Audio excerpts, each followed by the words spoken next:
حیا ٹاک کے معزز سامعین کو حیا کا السلام علیکم۔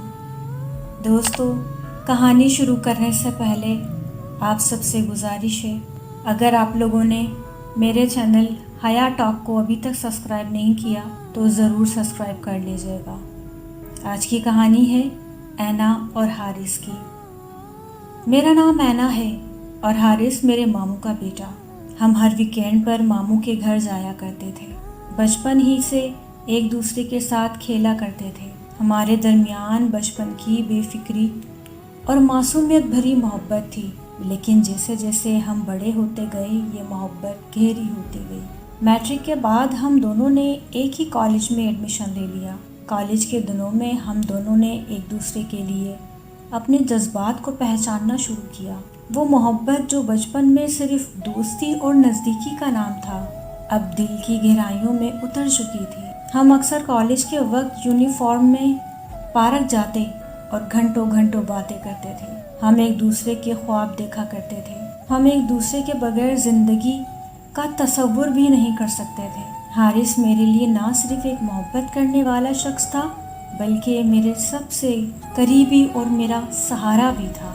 2 سال گزر گئے۔ ہم نے اپنے گھر والوں سے اپنی محبت کے بارے میں بات کرنے کا فیصلہ کیا تو شروع میں سب اس رشتے کے لیے رضامند تھے، لیکن جیسے ہی شادی کی بات آ گئی تو حارث کے ابو کو اچانک خیال آیا کہ یہ رشتہ مناسب نہیں ہے، اور ان کی نظر میں ان کی ایک دوست کی بیٹی تھی، تو انہوں نے اس رشتے سے منع کر دیا۔ اس فیصلے نے ہمارے خوابوں کو چکنا چور کر کے رکھ دیا۔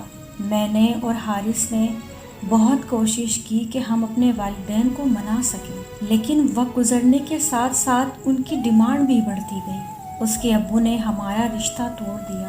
حارث اپنی فیملی کے دباؤ میں آیا اور آہستہ آہستہ وہ بھی پیچھے ہٹ گیا۔ ایک دن اس کے والدین نے اس کی شادی کہیں اور طے کر دی۔ یہ خبر سن کے میرا دل جیسے ٹوٹ ہی گیا۔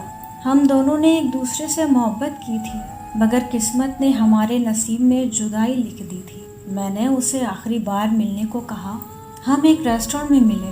میں نے اسے گلے لگایا اور میں بہت دیر تک روتی رہی۔ پھر میں نے اسے رخصت کر دیا اور آنکھوں میں آنسو لیے کہا کہ کبھی سوچا نہ تھا کہ ہماری محبت کا انجام اس طرح ہوگا۔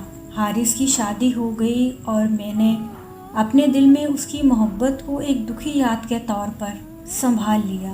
وقت گزرتا گیا، مگر آج بھی جب میں اکیلی ہوتی ہوں تو وہ لمحے یاد آتے ہیں۔ شام ہوتی ہے تو ٹھنڈی ہوائیں مجھے اس کے پاس نہ ہونے کا احساس دلاتی ہیں۔ وہ خواب یاد آتے ہیں جو ہم دونوں نے ایک دوسرے کے ساتھ زندگی گزارنے کے لیے دیکھے تھے۔